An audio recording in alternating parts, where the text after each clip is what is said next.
Welcome, everybody. Today we're joined by Jensine Andresen. She's the author of two books that I've recently read, Hyperconvergence and Hyperconflation. And I'll put some links to that in the description. Let me just read the blurb from the book, one of these books, to give you a bit of background for Jensine. So she's a Ph.D. from Harvard University. She holds a B.S.E. in civil engineering from Princeton, where she also earns a certificate from the School of Public and International Affairs. She completed an MA degree at Columbia University in Social Anthropology with a focus on China, and she also earned an AM or Master's and PhD degrees at Harvard from the Committee on the Study of Religion with a focus on Indo-Tibetan Buddhism. And she's also written a lot about the UAP and ET topic. So maybe we can start there, Jensine. How did you get interested in the UAP and ET topic? I've been asked that question before, and in all honesty, I can't remember the time before I was interested. So it's hard for me to know what might have triggered what. I read really extensively starting when I was incredibly young, and so I was always just reading everything I could read. And I always was drawn to things that were mysterious or not easily explainable, for which there weren't good conventional explanations. I always found myself drawn to that type of thing. I always liked mystery novels, the Nancy Drews and the Hardy Boy. So I always wanted to figure things out. So I think that was part of it. Just, it was a whole range of things like that that interested me, because my mainstream education is so tracked.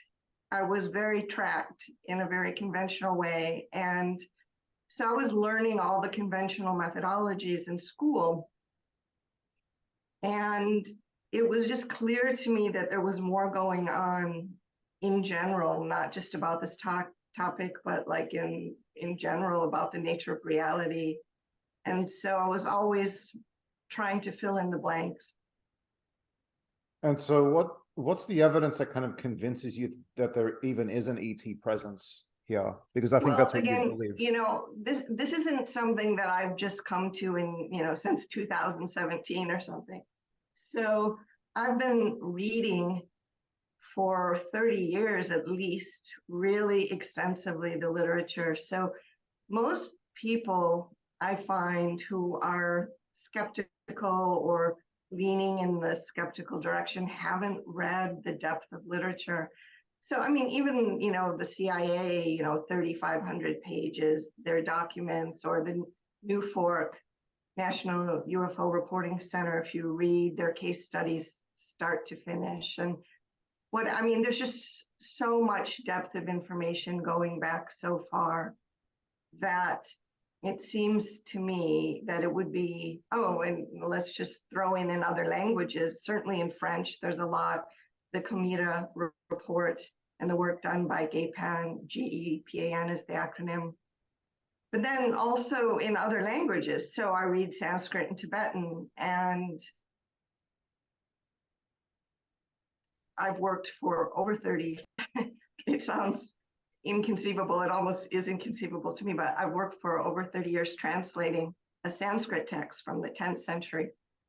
That's really long and really hard, very, very difficult to read. And even there, we've got a text dating to probably around 967 of the Common Era.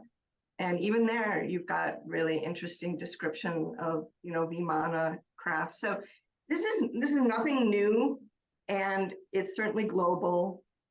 And, then you throw on top of that the math, just the size of the universe, and the fact that it's probably biologically rich, and there's a certain degree of consistency in the universe. And I think when you put it all together, for me, it seems obvious to me. But I know a lot of people don't think that. which is fine with me. You know, honestly, it's quite interesting that I find it sometimes easier to discuss the topic with skeptics than with people who just will believe anything they hear. Because I don't mind pointing to all these documents and suggesting that people sit down and read them. You know, again, because of the linguistic diversity, for example, I've accumulated almost 400 articles in Scandinavian languages dating back to like the 40s, 1940s. And so that's the sort of primary source material that a lot of people haven't looked at. And I have a colleague, she was one of the contributors to the extraterrestrial intelligence book. She's from Ukraine, from the Ukrainian Academy of Sciences, and she did me a great service. She went through sort of the Ukrainian equivalent to the Newfort database and translated everything. So I've read through those accounts, hundreds of accounts, you know, in Ukrainian and Russian. And so there's just a lot. It does take a certain kind of diligence and decision that you want to really go into it at that, you know, level and at that depth. Mm-hmm.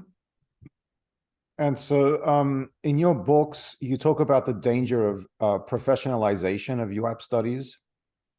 Do you think that there could also be a danger in the opposite direction? Like if we are, and you advocate for each person sort of taking their own path in this process of acculturation, as you call it, with ET, mm-hmm. That this could be like an invitation to confabulate. How would you avoid that danger? The irony is it's the people who present themselves as the most professional who are doing the most confabulation, though, you know, isn't it? When you look.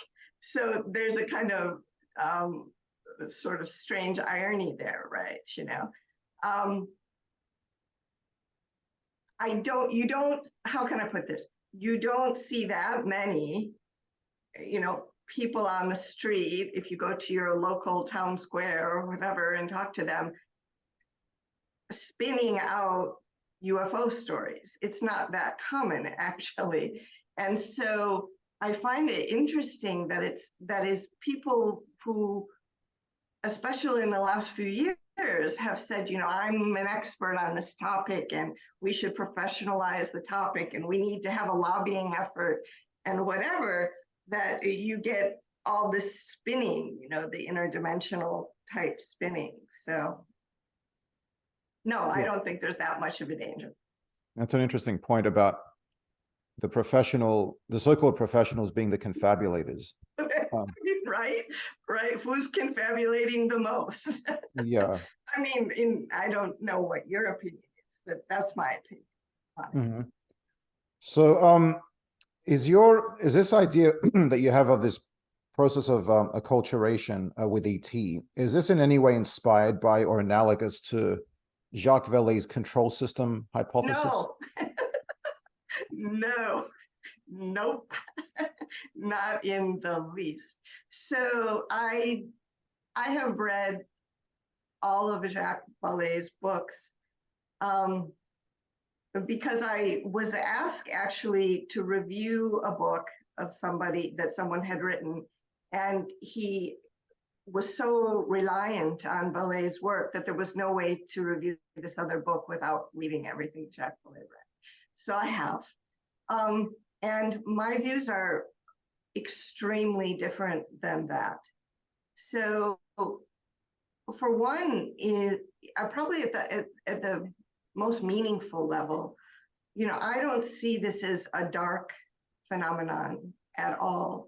And so the word that I often use is, you know, pedagogy, or is something pedagogical, because especially when you start to read in a very detailed way accounts, let's say in the Newfort database or other places where people, and I mean that with the utmost respect, just people had an unusual experience and they recount it in great detail, right? And I just don't see this. what I mean to say is often those accounts seem to me to have very much of a pedagogical aspect to them. So I don't see this kind of negative, dark control system thing at all. And even though I'm kind of circling in my response to you, Valet, that experience of reading his work occurred long after I had thought about what I was doing. By the way, I, in the end, didn't allow my review to be published. I think I don't like to I really don't, and I'm very critical in those two books. Those two books that you have mentioned are probably the most critical writing I've ever done in my career, and I didn't enjoy it for that reason. I felt I had to do it, but I'm aware as a scholar who's written books how difficult it is and how time-consuming it is, and how much you put into it at not only an intellectual level, but also an emotional level. So I don't like to go out of my way and criticize people.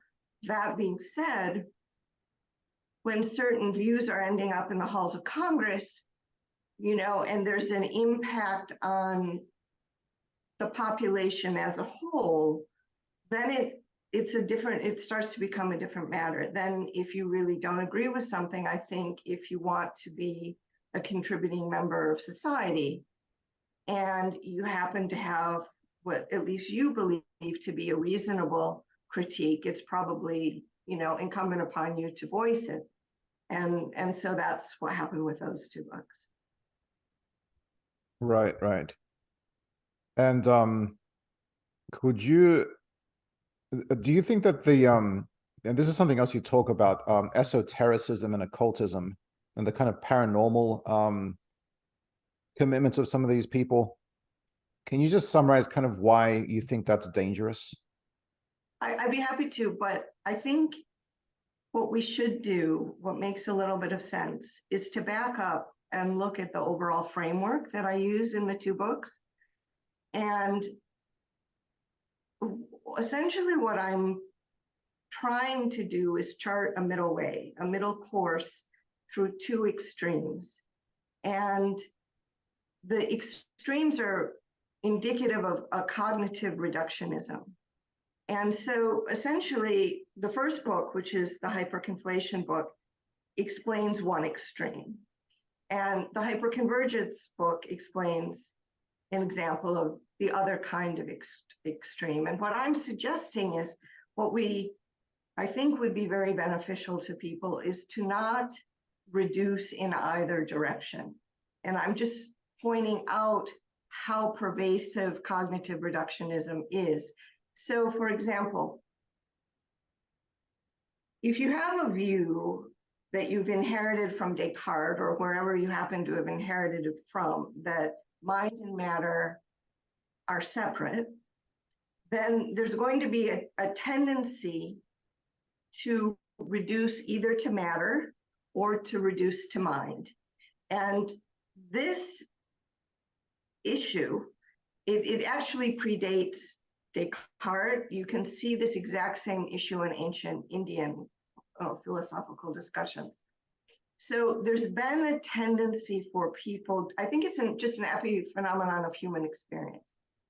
People experience the reality in a certain way that causes them to perceive as an epiphenomenon, an external world or rocks, things that they perceive to be inert, non-living, and material as something distinct from their own mental conceptualization process, right? So they get this idea that somehow mind and matter are distinct entities.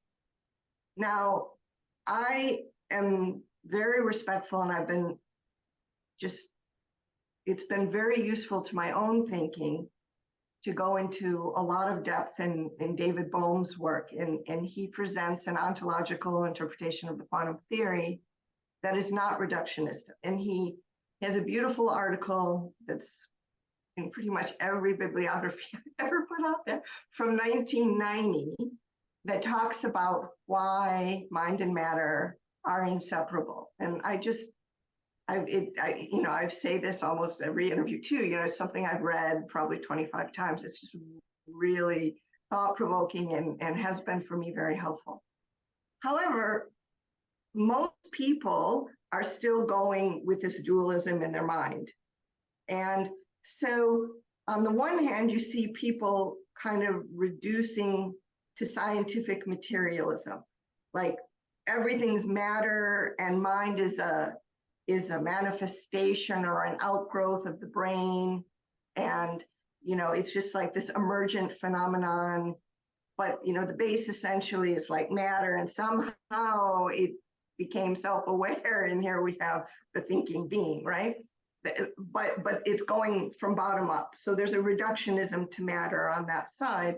And what I point out in that first book, the Hyperconflation book, is there is an entire group, large group, well-funded group of people approaching the UAP topic kind of from that methodological assumption. And then, so that's that first half of the book. And then the second book is saying, and then there's this other group of people, also incredibly well-funded. And it's kind of interesting because there's certain personalities who tread in both camps. Actually, like they keep their foot in the scientific camp, I guess because it seems to connote some kind of status or whatever, But they also have deep-seated beliefs that are more everything reduces to consciousness. And this is a consciousness phenomenon. In fact, reality is a consciousness phenomenon. And it's really just the mind, expanding on itself and, that whole kind of thing. So again, that whole discussion is very prevalent in ancient Indian philosophy. And so what I'm showing in the second book is that those people are more prone, I think, in my estimation. Well, I think both camps are making methodological errors. And I think it's best if we can just accept the ambiguity of the whole situation and learn to live with that. But and I can expand on what I mean by that, but just to go to the hyperconvergence crowd, there you see this, I would almost call it like a descent or a regression into much earlier spiritualist theosophical views, where this notion of interdimensionality really came out from, well, it was really brought into the Western world by Helena P. Blavatsky and the Theosophists in the late 19th century, and her idea of these 7 metaphysical planes of existence. And then, it kind of goes through the wash machine of Lane and Keel, and then we come out with the Jacques-Vallée, this interdimensional hypothesis, which is really an outgrowth of something earlier, that Newton-Meade-Lane developed the interdimensional hypostasis, so interdimensional hypostasis then became interdimensional hypothesis. But what is meant by the term hypostasis is kind of like it's an underlying reality that's conceived to be non-material and yet to be the source of everything. So it's just, I found it alarming,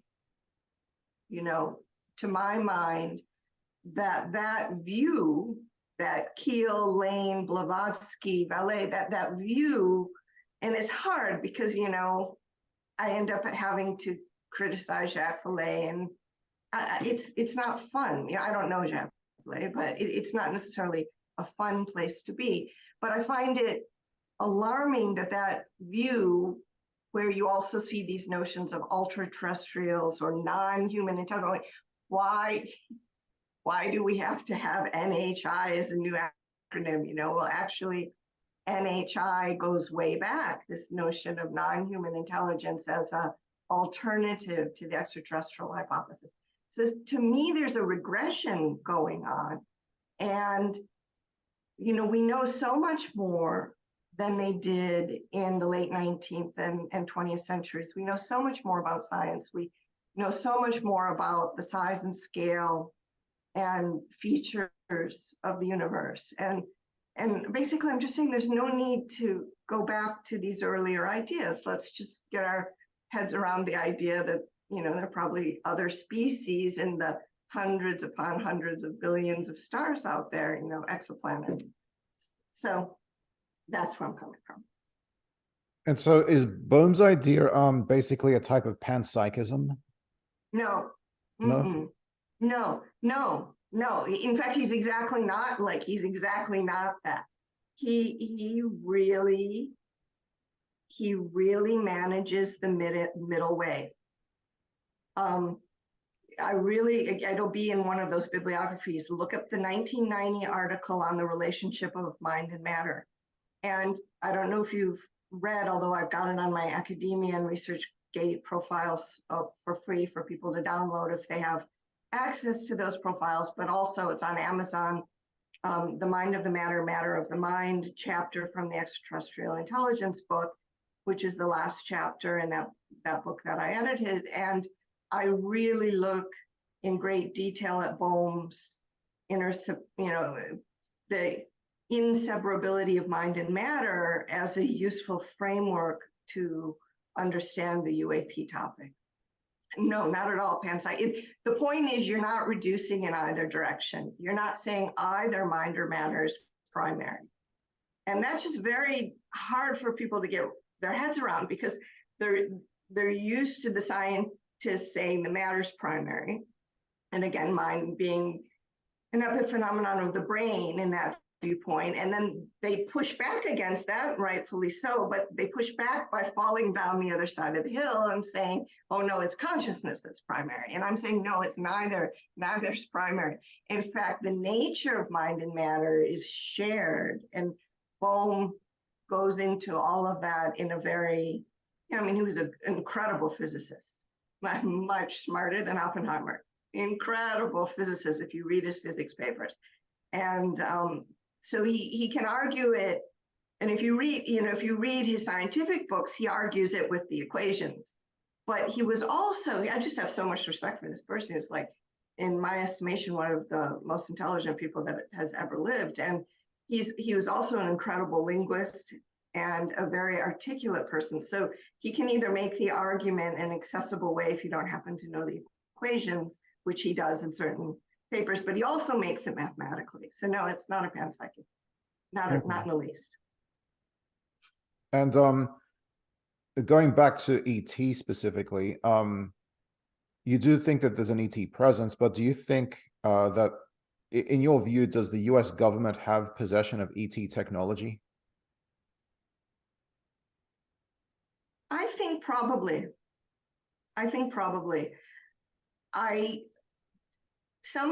This is an intuitive feeling. So, I'm not saying anybody should accept anything that I'm saying right now. But I think probably on the tech, but probably not on the biological material. That's my intuitive take on it. Okay. How well organized and how well orchestrated and how intentional any craft retrieval, I don't like to say crash, but craft retrieval program may have been, I'm thinking probably not very. But over the last 75, 80 years, did they manage to pick up something? Maybe, probably. And so do you think that the ETs are, you talk about soteriology in your book, Hyperconvergence. Do you think that the ETs are also seeking salvation by engaging with us? What a great question. Not in the way that we think about it. Not in the way that we think about it. So, okay, so what's the argument of that book? Okay, let me just sort of very briefly encapsulate it. So the concern that I have, why it's not just a triviality if people want to talk about malevolent, non-human intelligence coming through interdimensional portals to murder people, which I think is incorrect.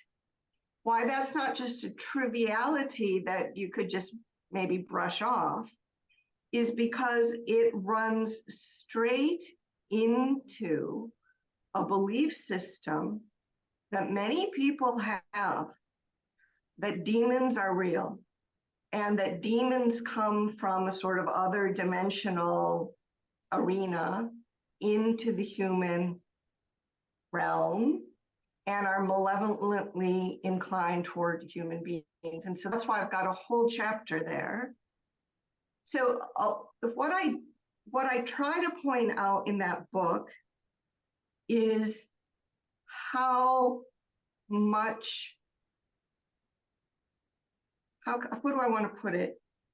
How overly invested people become in words, and how certain words, which are, they're just starting out as words, like, I go to the origin of the demon concept, somebody etching on a rock, the rock art, right? And then I go through this whole linguistic transformation of that term across centuries and cultures. You see, because I'm trying to point out it's a word, it has a history, the meaning of the term has changed over time, and the concept itself that was the basis for the word was transferred over trading routes and by people, telling stories. And then now we arrive at the current moment where, because of the very strong evangelical presence, especially in the United States, and because of very alarming things associated with that presence, you get this idea in people's heads that this concept is literally true and that there literally are demons and that these demons can possess their children. And then people, there was that horrible case of that woman killing her children, and then you have David Icke and his whole thing of, reptilian. So I find it very alarming how quickly this alien demon meme is circulating. So then what happens, so what I'm trying to point out is that it's very unhelpful for the government to not be more I don't want to use the word transparent, more forthcoming. If any government out there has sufficient information in the form of still photographs, just some still photographs, I would really appreciate it if some government would just simply present that and get it over with. Because if you say to people there's a presence, like Bill Nelson at NASA did, well, seems to be some of those Navy pilots are seeing something, there seems to be something, but we don't know what it is. What happens is you get an entire choir coming in very loud voices on YouTube of fellowship ministries and evangelical preachers. Oh, well, we can tell you what it is. It's demons. And that's exactly what happened in the immediate aftermath, because I watched it. I knew it was alarming how quickly that was picked up. Alien demon, the alien demon. They can't even just say alien, it's just the alien demon, like it's one thing. And now everybody has to be worried. And now this just feeds into this notion of end times doctrine. And again, when I looked into the Pew survey, and Pew is a very, I'm sort of talking in circles. I don't mean to, but I do think this is really of concern. So methodologically, I was trained as a historian of religion, not as a theologian, and that's an important distinction. You can see it in my work. I'm pretty much just giving you history of religion. starting with Zoroastrianism and how that's impacting the whole thing, okay? And we should get into that because that's really important. But I was trained as a historian of religion, and sometimes historians of religion or comparative religion scholars who are not articulating a theological system that they want people to believe in, but they're looking at religion as a phenomenon, a cultural phenomenon. They might be religious, but that's sort of secondary to what they're doing as an academic. So often, the sort of historians of religion, they get, how can I put this? They're trained in what kind of methodologies and what sources are reliable to use. And Pew is considered, and I cite the Pew study, very reliable in terms of surveys, in terms of, what are religious people thinking in the United States today. They do top-notch, very reliable surveys. They've got decades and decades and decades of survey experience.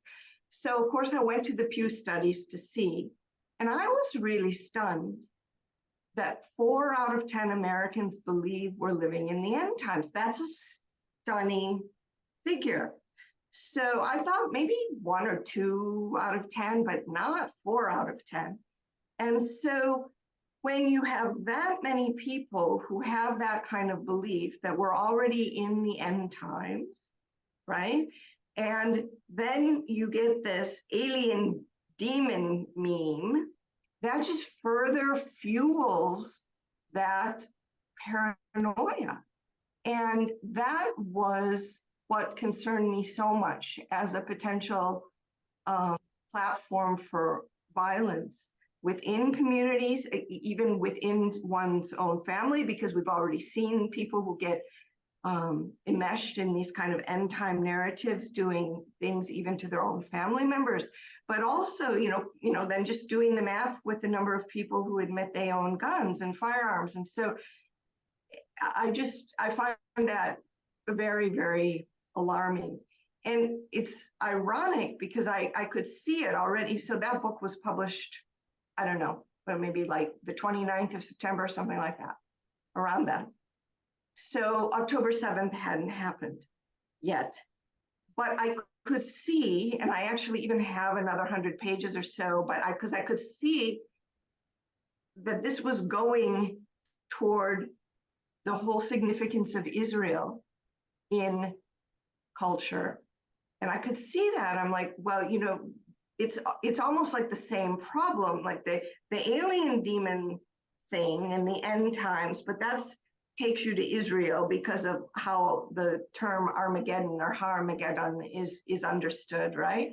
And then I was thinking about the whole Christian Zionist thing. So I was going straight there, and then, but I said to myself, and it was really an odd feeling for me. I said, but you're too early. Like you can't, you shouldn't work on that part of it yet. So I just took that part and took it out of the book that you got, and I just put it over there. And then October 7th happened. I'm like, it's the same issue, because the significance of Israel in the mind of the evangelical community coming out of the whole Christian Zionist movement, right? And this notion of, well, and now I get to your question. The significance of soteriology, right? So there are two terms that we need to look at. One is eschatology and one is soteriology, and they're really closely interrelated, but they're different. So let me just give the knee-jerk definition of each one. So eschatology, I know, and I appreciate you mentioning the book in your prior interview with Art, but it's not exactly just the arc of history as you suppose there. It's a little bit different than that. So eschatology really has to do with death, and it has to do with the end, and it has to do with judgment, and then what will happen to the individual soul and what will happen to the species. So it's death, judgment, and then the final outcome at both an individual and a universal level for the individual soul, because I would say almost everyone who is believing in this way presumes there's a soul. And I think I have a line somewhere in the book. It was like, this is a whole nother book, but we just have to leave that there, because that doctrines of the soul, that's enormous. I mean, that's a 1,000-page book, Doctrines of the Soul, historically. But that's presumed. And also, there's often a presumption that the end time has a kind of ramification for the species. It has a universal aspect in terms of the species as a whole. Okay, so that's eschatology. And then soteriology, it's doctrines of salvation. So the idea is, if you assume that the individual is afflicted by original sin, if you start with that assumption, and then the next logical thing is you want to be saved. So if you think that salvation is even necessary, then you have to come up with some idea of, a route to salvation, a soteriological path or route.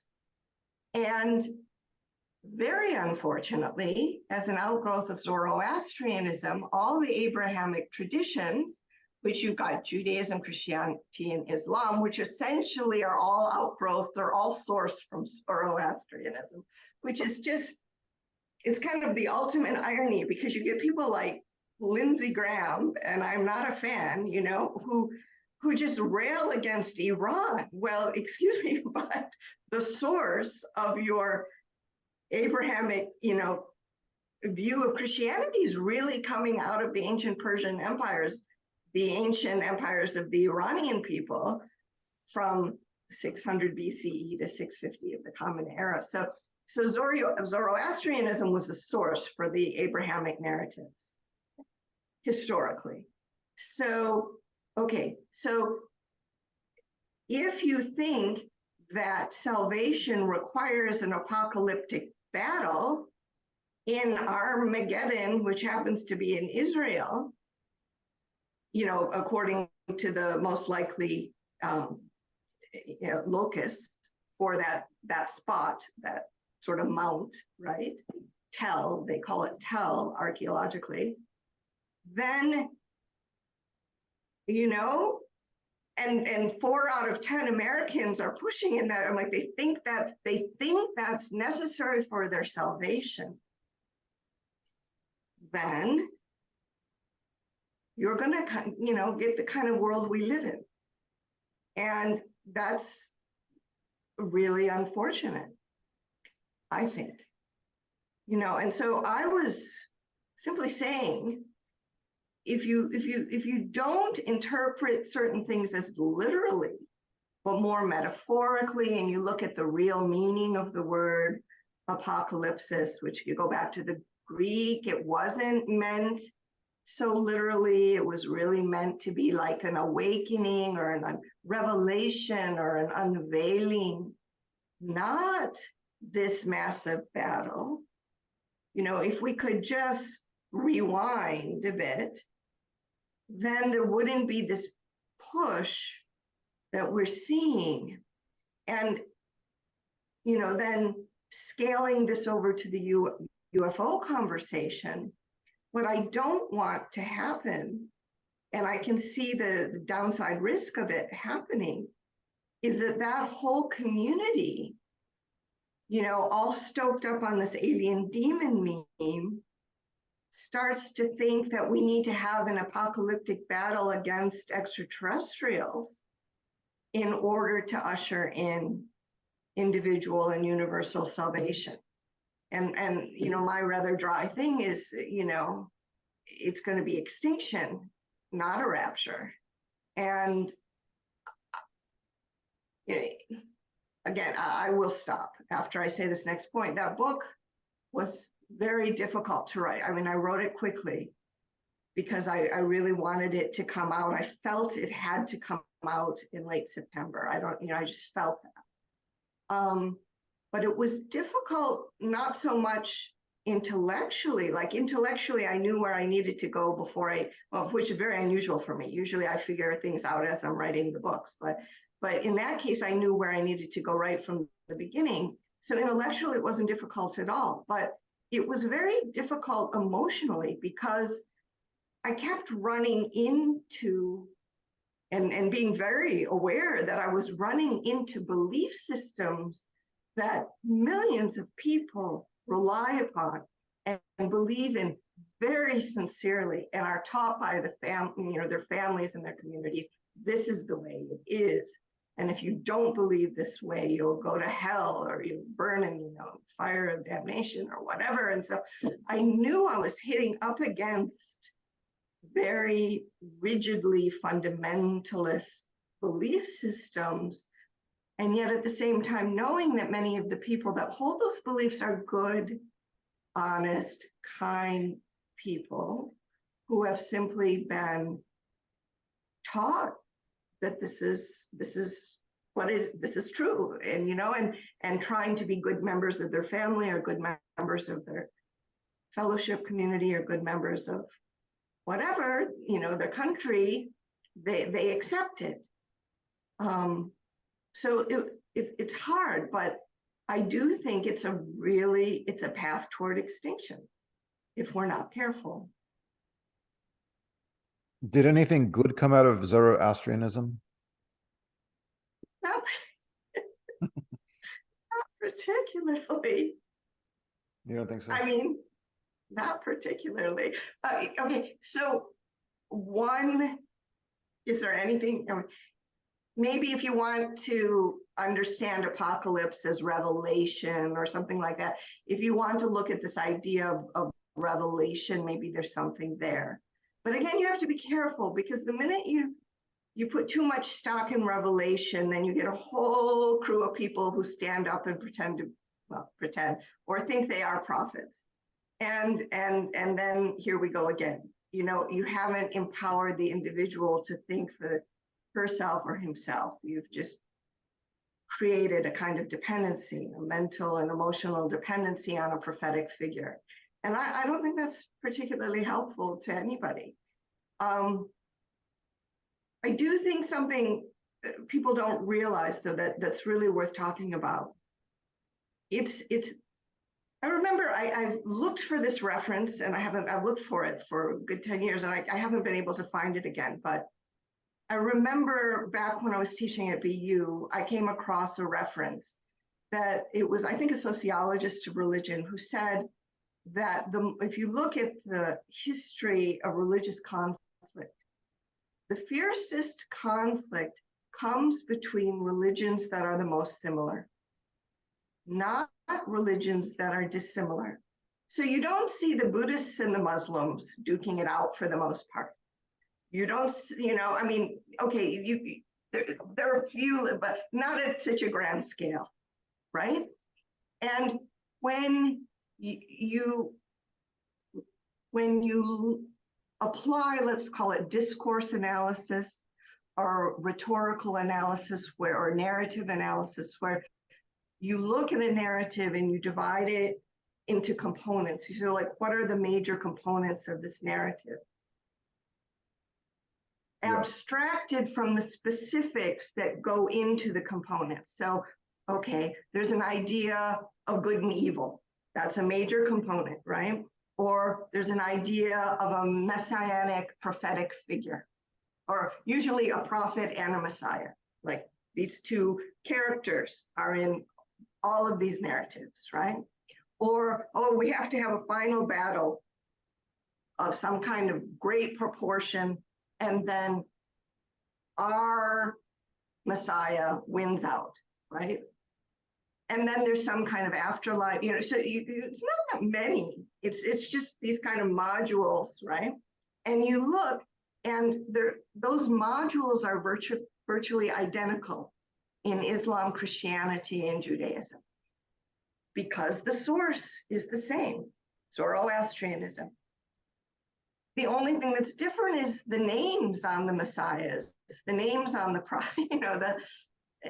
but it's the same. So what you see geopolitically is the narrative running into itself.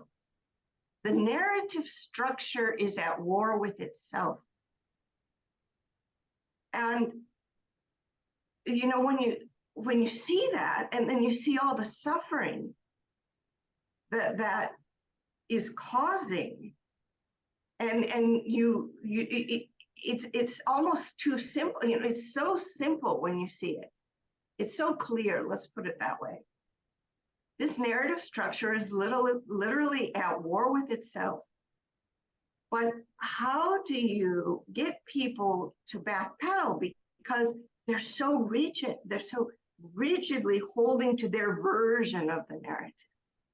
It's the same narrative, really. Do you see a version of that in this soteriological battles in or themed battles? I think you know what I mean. In ostensibly atheistic ideologies like Marxism, Leninism? I haven't thought about it enough, but I'm sure I'm sure a whole stack in a good university library will have discourse analysis, narrative structure analysis being applied to Marxist Leninism. I'm sure it's been done. I'm sure a lot of PhDs have been granted on the basis of that. I'm not familiar enough with it to be able to speak to it.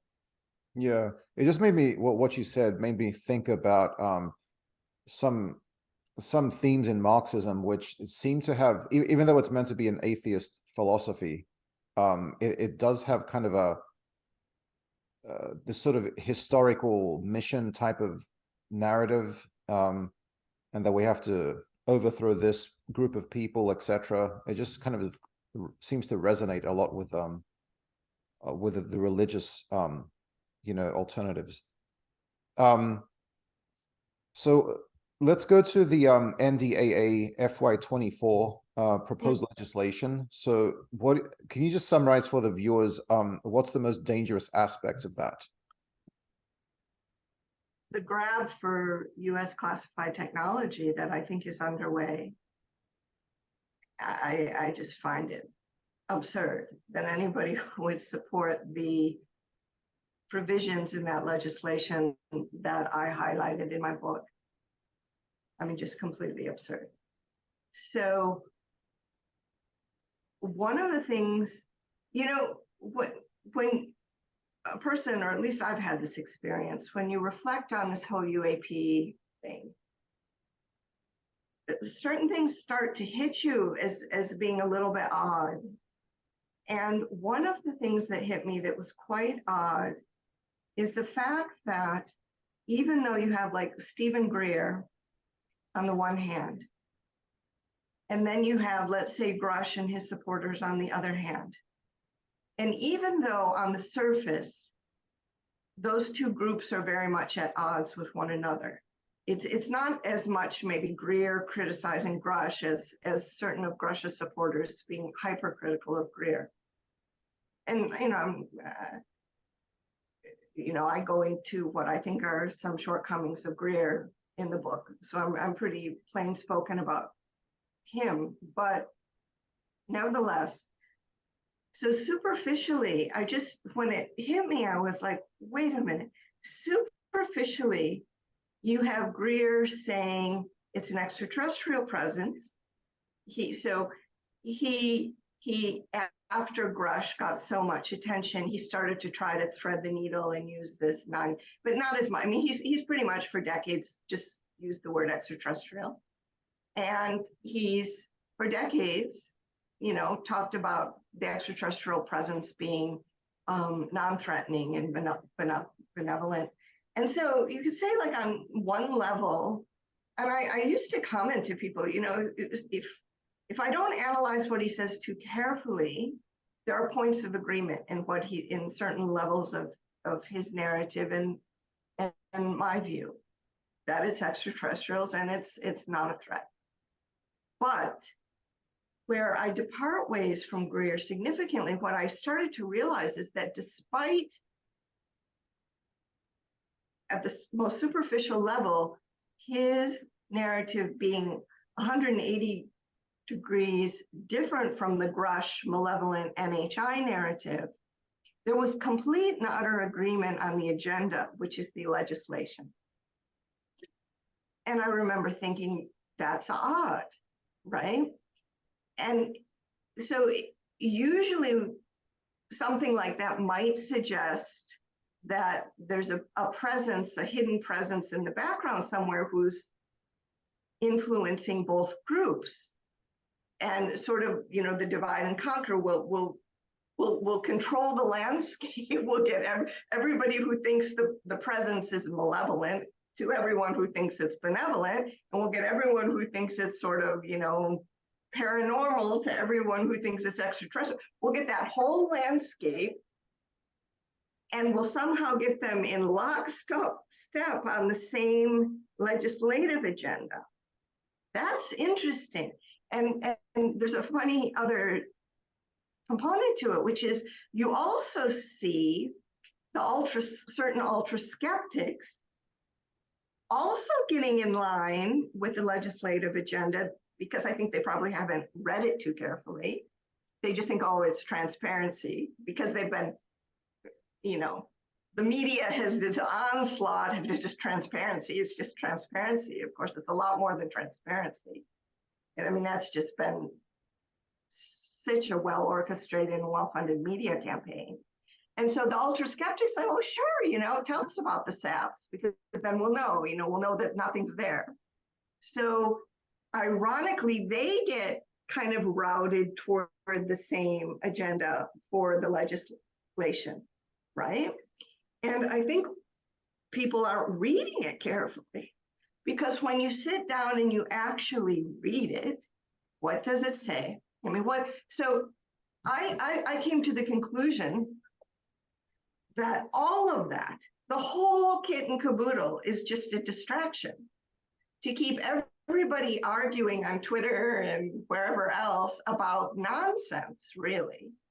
You know, everybody's embroiled in these feuds with everybody else, and, you know, everybody's just, this one using pejorative language toward one another, and you know, this one thinks this one's idea is dumb, and this one thinks this one's idea. It was just like vicious out there, right, on UFO Twitter. And you get everybody in that hyper distracted. And meanwhile, you craft this legislation that, because they're so busy in the gossip fights, they don't read very carefully. And that's the real agenda. So what is the agenda there? And why am I so against it? And I'm not against all of it, but I pull out the provisions that I think are the most problematic. Essentially, the provision that I think is the most problematic is that you would pull all funding from special access programs and WAVE SAPs and IRADs, independent research and development programs, that have anything to do with UAP, unless those programs are disclosed to 195 members of Congress. Whereas now the statute for WAVE SAPs states that 8, the gang of 8, should have knowledge. So let's just throw open the barn door to all of our most highly classified. Okay, if there's something there, this is the most highly classified thing that exists. Let's just open the door. Because I don't know if you've ever lived in DC, but I have. And I have quite a bit of experience in that whole realm. If you think that 195 people in Congress are not going to be, you know, vulnerable to a bribe, just think again. So to me, what's happening there is that there's a push by certain people who are behind the drafting of the legislation, who really, what's the goal? They want the tech. They want to get their hands on the tech. And this has nothing to do with transparency, because the information doesn't go to all the American people. It only goes to 195 members of Congress, who then have their networks that only highly elite people can even get to those 195. It's not like, so it's not transparency on behalf of the masses. You're getting the masses to carry the torch for what's essentially an elitist project. So I find that really offensive. And I don't like it when elite groups manipulate people. That really bothers me. You know, I've gone to, for goodness sake, you know, I've gone to Princeton, Columbia, and Harvard. I've seen some elite people in my time. I worked in a lot of interesting, you know, places, let me put it that way. And it really bothers me when good, honest, kind people are being manipulated. And that's what I think is happening. Mm-hmm. Could there be, do you see any possibility that this push to have more Congress people being privy to the SAPs and so on, could that have a Chinese or Russian penetration aspect, that they're trying to use the UFO agenda to kind of allow themselves to gain access to American secret projects? Well, it could. And the question is, I guess, is it at the front end or the back end? Meaning, is there any Chinese or Russian influence already in the drafting of the legislation? Can you make the link between people who are involved in that process and any funding from China or Russia or from elsewhere? So that would be if it's there at the front end. Or is it, you know, and I have a whole book on this, you know, I have a book called Supranational Folly. So what I'm saying is, at a certain point, there's a certain group of elite that are so elite, let me put it that way, so elite that the nation state affiliation starts to matter, I think, a lot less to them than their membership in that network of people does, which is a supranational network. And so on the back end, you know, let's put that aside for a second. So certainly, if all of a sudden all the wave SAPs or the wave SAPs that have anything to do with UAP become privy, the, you know, knowledge of 195 members of Congress become knowledgeable of their specifics, then you could have espionage, not only by China and Russia, but by other countries, to try to obtain that information and, you know, just technology transfer. And obviously, we have a long history of espionage and tech transfer, you know, going from sometimes from the US to Israel to China, and just different routings, you know. It's like everyone who can get involved does, which it makes me sick, but whatever. So that would be on the back end. But it doesn't necessarily have to be Russia or China, you know, and so it could also be someplace in Europe, or it could be this network of people, some in Europe, some in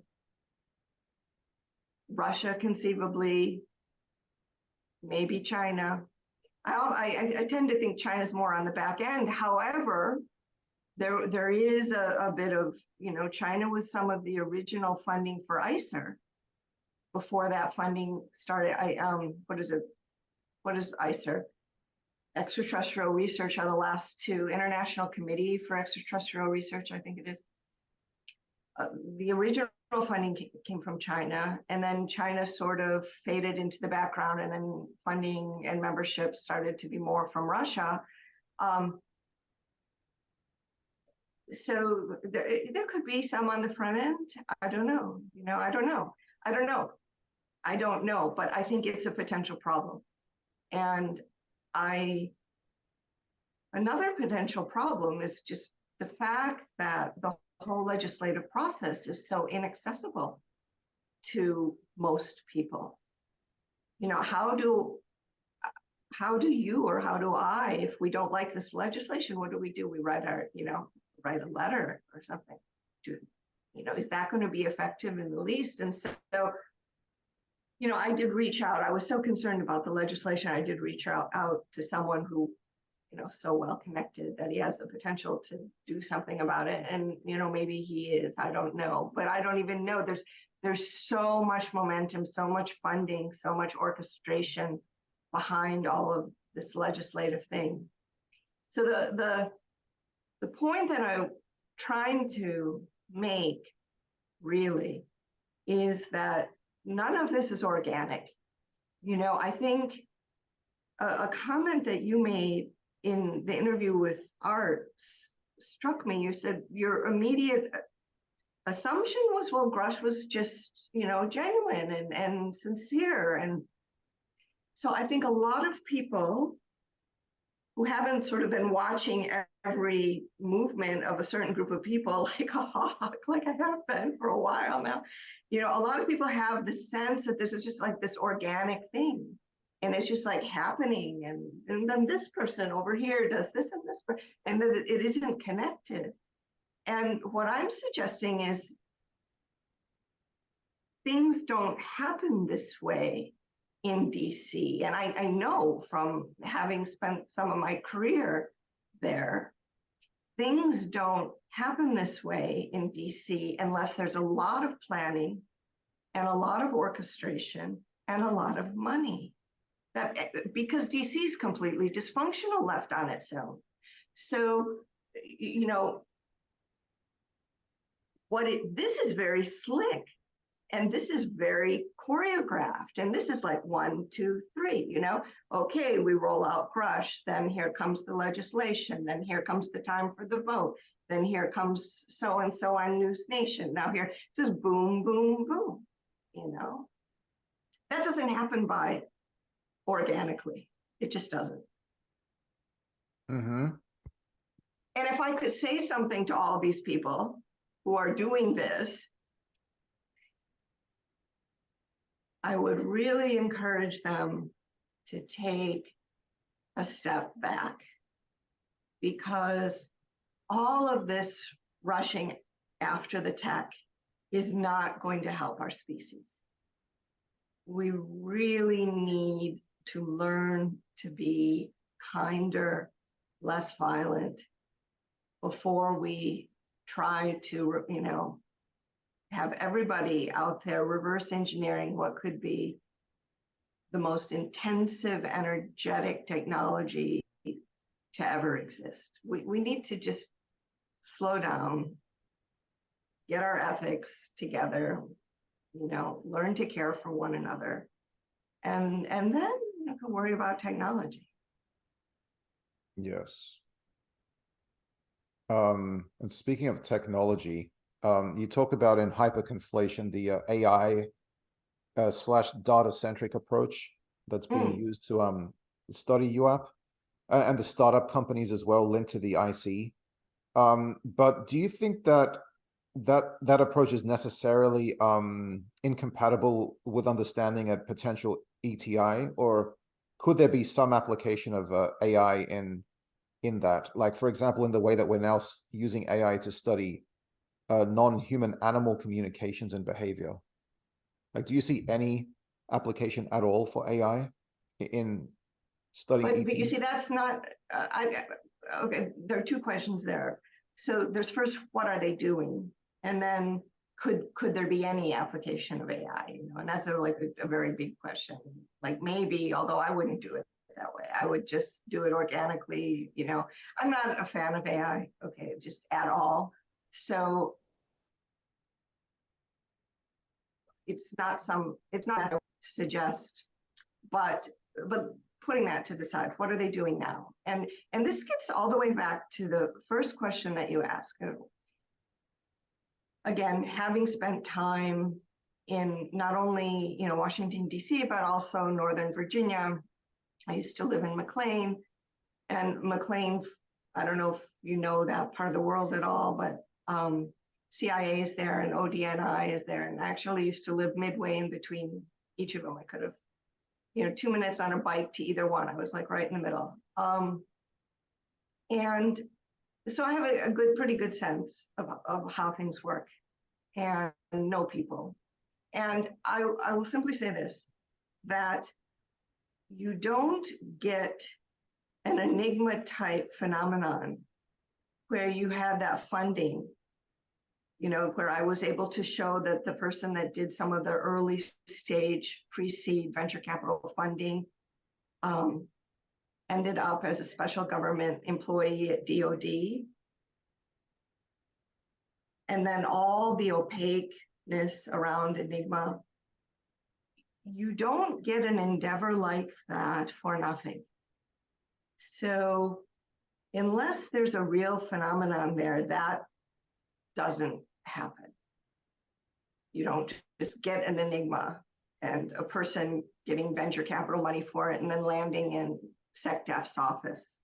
No, there has to be something they're looking at, something they're studying. So how are they going about it? And what was the point that I was trying to make there? The problem is that they're applying a kind of, as you mentioned in the interview from the book, they're applying a counterterrorism approach. So the methodology has been taken from a counterterrorism history. That's how Palantir got started. So you have In-Q-Tel, blah, blah, blah, Palantir, blah, blah, blah, and I've already done an interview about that. But so that all got started in that context. But immediately when you're in that context, you have what's the frame of that context? The frame of that context is that this is a threat. This is like a terrorist threat. We're likening this phenomenon to a terrorist threat. So what are we going to do? We're going to try to create database, and they already had Valley's database, Capella, and then we're going to add data to it, and then we're going to use our AI, and we're going to mix it all around, and then we're going to try to sort it and do the all this large, and then we're going to try to come up with some sort of predictive pattern recognition of like, where is the UAP going to be, but predict its position based on our AI, right? Why?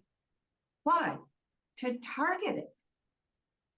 So the end goal there, I think, is a targeting agenda. It's not just so we can wave at it, and say hi. It's to target it, to shoot it down. So the whole path is wrong, if you ask me, because that's not how to get to know somebody. Is hi, I'm going to shoot at you now. You don't even say hi for you just let your AI, shoot. I just think that's ridiculous, absolutely ridiculous.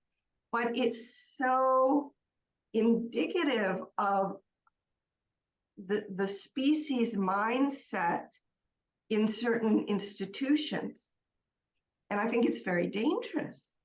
So that's where you get me advocating for a relational alternative to that. Look, this is a potentially incredibly intelligent and sophisticated presence. Doesn't it make sense to develop a good working relationship and not treat it as an adversary that we can glean technology from, that we can reverse engineer to better slaughter members of our own species? Because that's where this is going. And it's all wrong. It's so mixed up. I was thinking, I guess yesterday or the day before, as I was thinking about the interview with you, I was thinking that one of the things that all of this has taught me, and it was a long time coming really, is because I was socialized to be very respectful of institutions. And I was socialized to be very respectful of religions and to be very respectful of everything, education, everything. So I was socialized in a very, not at all a reactionary, environment, but a very respectful environment. But it gets to the point where you finally, and to, just anybody looks at my education to figure out, I mean, there was like, I was goal oriented and disciplined and all these things. But it gets to a point where you've seen enough. You've been at the upper echelons, worked for enough billionaires, and you've been at the upper echelons of enough places, and you've seen how people operate at those levels to realize that at the kind of top level of things, what so many good, hardworking parents try to get their children to aspire to get into that world, right, is completely inverted. There's just a lot of very ruthless, vicious, unempathetic, cruel, self-interested, selfish, elitist behavior. And that's what you get to at the top, or if you're close enough that you can peer up to the top. And then you have to I don't want any of this. I don't believe in any of this. I just believe in just people being decent to one another, people being kind if someone's injured, helping that person, So, no, I think AI is problematic because of a couple things. One is it's a realm that so few people can access. It's occurring in the stratified air with, billionaires, deciding on the algorithms, and then people just being buffeted one way or another. And that's going to probably get worse in, places like TikTok or, social media and that kind of thing. So again, it's becoming a tool of manipulation, and might have even been intended and designed to be a tool of manipulation. But in addition to that, I think that it takes us away from a natural human experience of empathy, of cultivating empathy, just being able to feel, to be in touch with your emotions, develop relationality, trying to be kind, all of these things. It's just one more thing we put between ourselves and reality.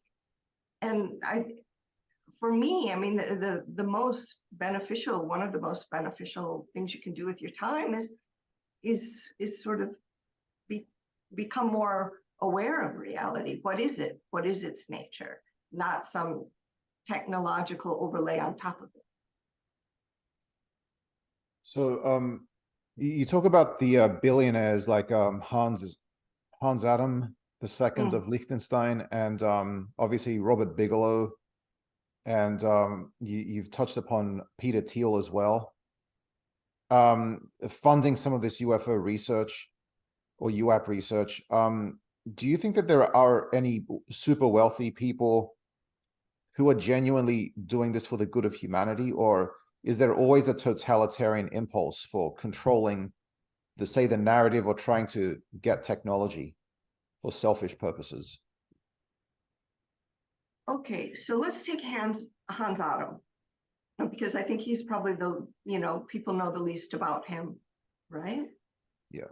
So, this is another reason that it's sometimes hard to write a real critical book like that one is, or like both of them are, is because most people do have, or I would say, unless someone's psychotic, people have a good part to them. And most people might even be thinking, at least in part, that what they're doing is for the benefit of someone, either of them for themselves or their family or their nation, or even for humanity, right? But they might be wrong about that, but they still might think it. But Hans Adam is interesting because I think in one of the quotes that I put in the book, he says, or someone says about him, it might even have been Valet saying it about, I can't remember, but the quote is essentially that he wanted to be the person to bring extraterrestrial technology to humankind. Okay, so if you just take that impulse, just that component of the impulse, you could say, well, if you don't think too broadly about it, that sort of seems like a good impulse. Someone wants to gift humankind with this tremendous technology. The point that I'm trying to make is that, and I make this point in pretty much everything I write, you need to think that through a few steps, because any technology that would permit extraterrestrials to even be here, for that to even be possible, the amount of energy probably required there is so overwhelmingly beyond what we can imagine. The downside risk becomes you can't just, it's just energy, right? You can't just say, I'm only going to open up this immense vault of energy for the good. The minute you open it up for the good, it becomes possible that someone who isn't thinking in a genuine and a good way decides to weaponize it. So that's the problem. And that's why you have to also be patient. So I say rhetorically to Hans Adam in the book, actually, you're really in a good position. I'm being facetious a little bit because I don't like that they took so long over there to give women the vote, but forget, I complain about that a couple times in the book, but forget about that for a second. I sort of facetiously say you run this country, like you run it, Liechtenstein, you control the banking sector. Not that many people are in a position like that. So I suggest what you need to do, if you really care about humankind, if you really want human beings to eventually be capable of handling this kind of technology, then till the soil. Clean up your banking sector. Stop the money laundering. Stop giving tax havens to all these, clean up your country, till the soil, make the world better, make people, then you're creating the conditions instead of rushing after to grab some. What I'm saying is create the conditions for that thing to be safe, to be brought into human culture, right? Now, I also use him for a second reason, and that's because if you believe what Greer recounts about Hans Adam from meeting with Hans Adam in 1994 in New York City, Hans Adam is very Catholic, very traditionally Catholic. I think why you saw all that flash on News Nation about Pope Pius XII was because that does happen to be Hans Adam's godfather. So that was, I don't think, a coincidence either. Why you were all of a sudden looking back specifically to that Pope and what the archives from that period.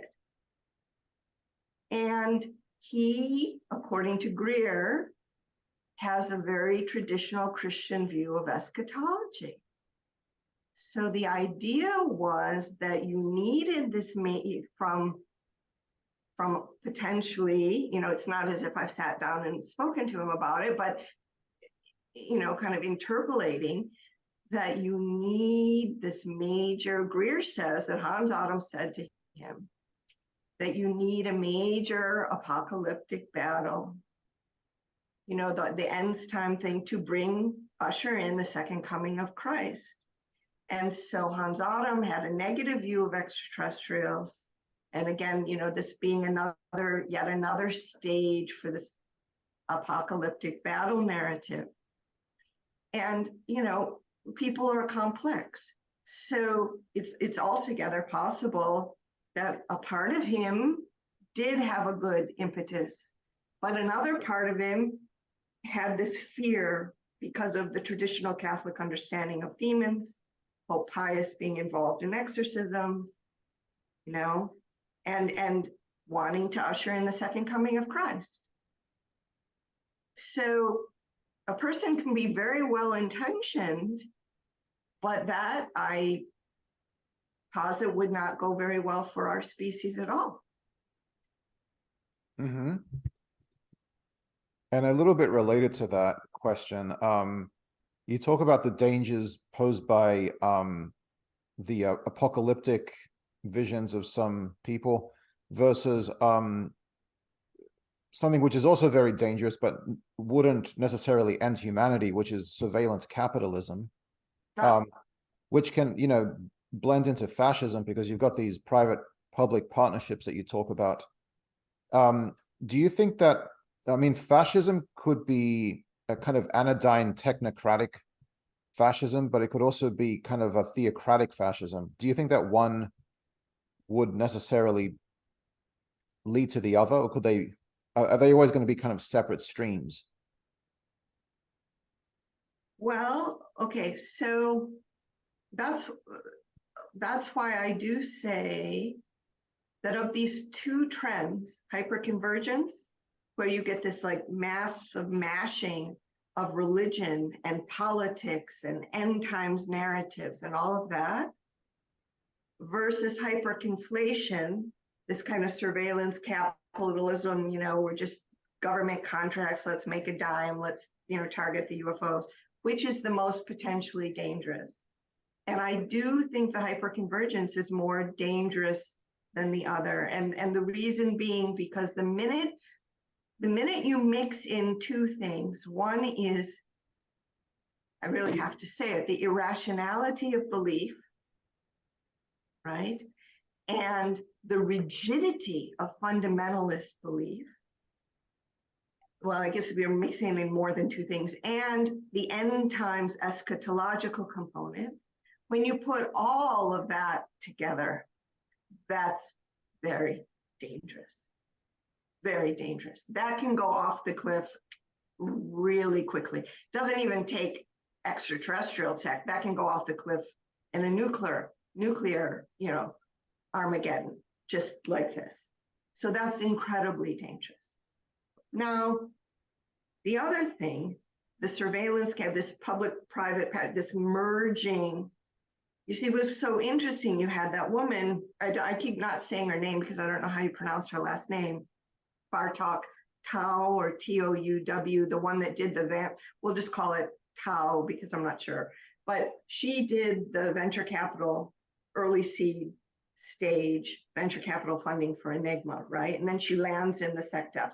And so this whole thing of these special government employees, that's an example of this public-private partnership, this merging of the public sphere and the private sphere. And that's very dangerous too, because you get companies like Palantir or their offshoots who start to become so powerful.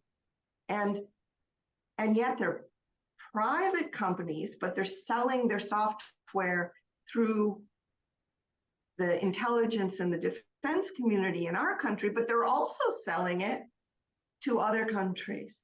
And they're the ones at the hub running that software, right? So I think there is a very serious potential for fascism to arise there. But as long as you don't have that end times eschatological component, the downside risk is, you might as well learn to speak Chinese. Start studying your Chinese now. But at least you'll still be speaking something. I think your question is one level more complex, though, if I'm understanding it. let me make sure I'm understanding it. Are you surmising, is there such a thing as like a religious fascism? Is that kind of what you're asking? Yeah, I mean, some fascists do, some outright fascists, people who consciously identify with fascism, they do have some theocratic leanings. Well, ironically, the Nazis had occultist leanings. Yes. So if we want to throw in the occult now and come back around to that, and kind of at the highest level of the Nazi Party, you had this real fascination. Even why do they have a backwards swastika? You know, I mean, swastika is coming out of ancient Indian culture. You know, the other way around, and you know, they sent people to Tibet, and they were trying to understand, you know, Sanskrit and occult, what they perceived to be kind of occult teachings. So sure. Mm-hmm. Yeah, and also very dangerous. Yes. Another reason I don't want any of this in the US Congress. You know, another reason I don't want to deal with the occult in Congress. To me, that should be obvious. Right, right. Could you summarize why you think ETs would necessarily be benevolent? Like, you referenced David Bohm's arguments about the implicate and explicit order, and that ETs would have to be subtle in their thinking. Could you just expand on that a bit? Yeah, so it was interesting because someone else before you was going to interview me on this hyperconvergence book, right? But before we were like scheduling the interview, but before we got to the interview, he bought and read the Bohm book. And so we got to the interview, and I still thought I was interviewed on the hyperconvergence thing.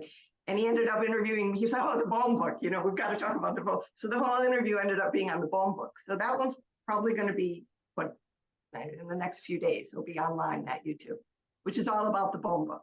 So I would refer you there, but I'll just give you a really brief answer to that.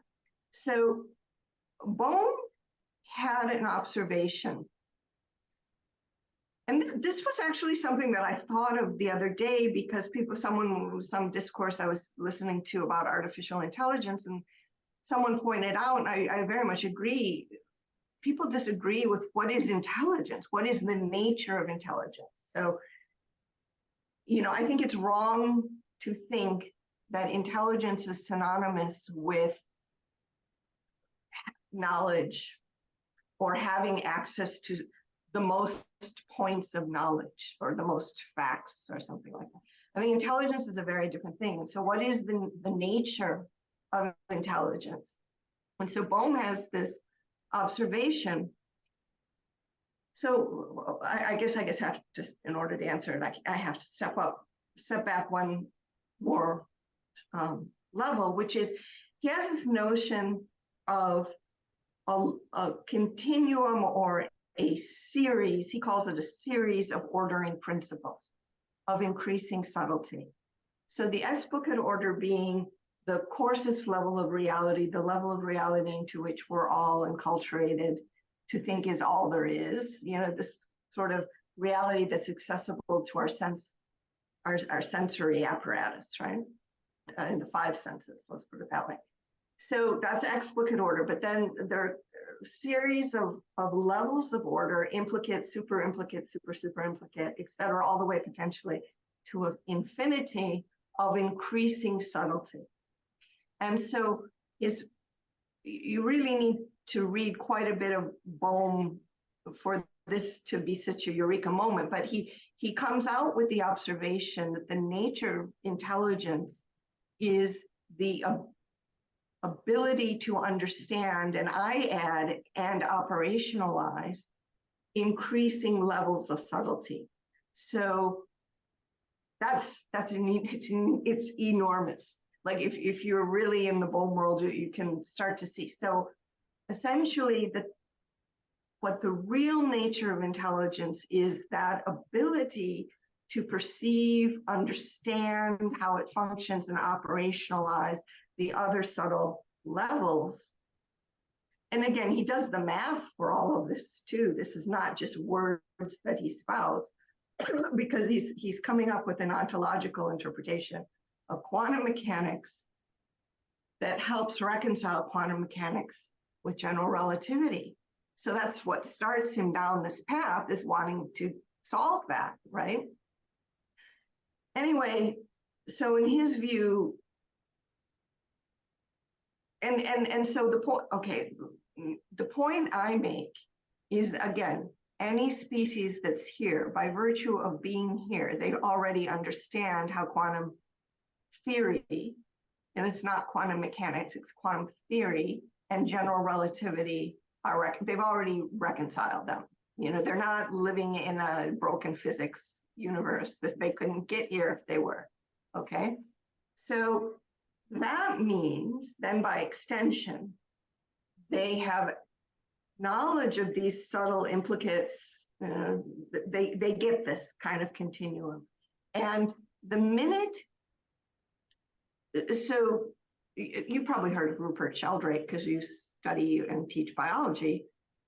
You know Sheldrake's work? Okay, so in a very accessible dialogue, Bohm discusses with Sheldrake and others.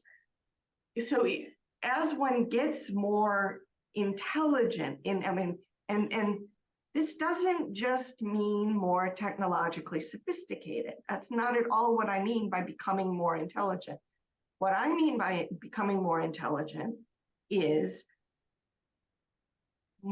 more conversant with, more having a clear perception and understanding of the nature of reality. So for me, becoming more intelligent is kind of not completely synonymous with, but an important component of it is ontological, understanding the nature of reality in a clear way that can be operationalized.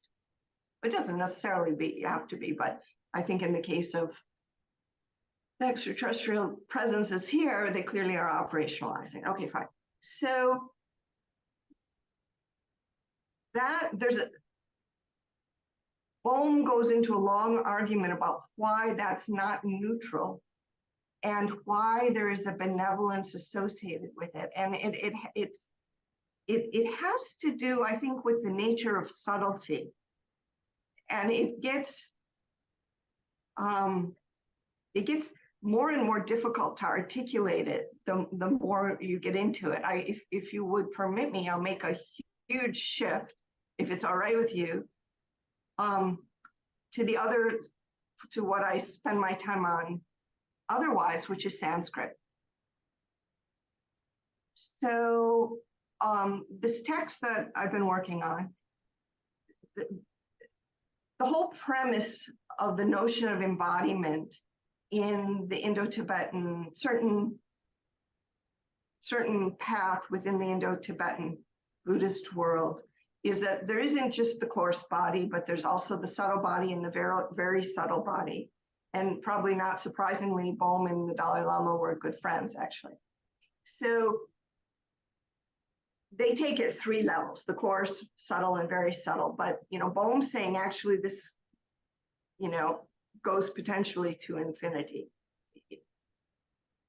There's just no, I don't know how to do this, but because there is a concept in Indo-Tibetan Buddhism where you're working with subtle nature of mind, where they refer to the innate fundamental mind of clear light. And it's the sort of very subtle form of awareness, you could say. And it's essentially, as one's experience deepens, it just becomes more, I mean, it just, the interdependence, the way in which reality as a whole becomes clear, the notion of interdependence becomes clear, and that it just naturally opens into more sense of compassion and caring, and it just goes that way. Is it sort of because of empathy that you sort of understand the connections between things, and you? Yeah, but you see, So this is attained within a meditative yogic framework. And so it's a direct experience, you could call it that. And it's not just an intellectual recognition. I mean, some branches of Buddhism do go in through the intellectual analytical door of explaining how things are interdependent and, blah, blah, blah. And then, so because they're independent, you should be, compassionate. So there is a way in that way, but the way that I'm describing right now occurs within sort of a meditative yogic framework, where it's the method that one uses is like the cultivation of that experience. And as one has even a modicum of experience of the subtler, I mean, just naturally very empathetic, almost sometimes I would say overwhelmingly. I mean, you have to learn to like gauge it a little bit, because you're so close. You can really feel. I live near a body of water that has a lot of Canadian geese. Okay, this is just and sometimes there's just this one goose out there, and the goose gets left behind, or I don't know what's happened to all the rest of the geese, and that goose is just alone, right? So you really feel it. You really feel it. And then you have to like develop ways to negotiate that too. Yes. So you said that this is sort of a built-in safety mechanism in a way. Yeah, I think so. I think like if you're too vicious, you're not going to get out of your cosmic neighborhood. You'll self-destruct before you get too far. Mm-hmm. Especially given the energy levels that you alluded to. And so based on your ideas about sort of the ethical nature of ET, would you ever hazard a guess about its biological nature, or like its social and political configuration? So that's a great question. You see, because that's something I haven't necessarily thought that much about. So it's kind of more fun for me to answer, like some of these other things I've thought about.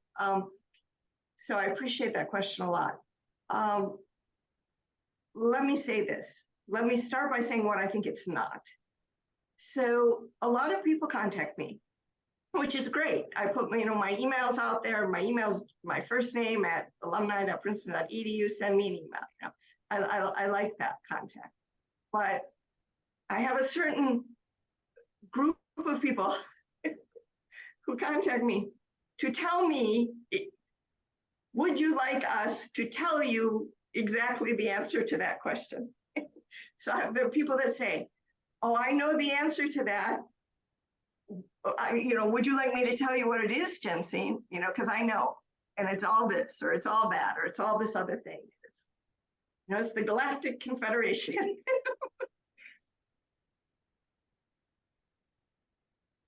I think it's probably not too healthy, not too useful to do too much speculating.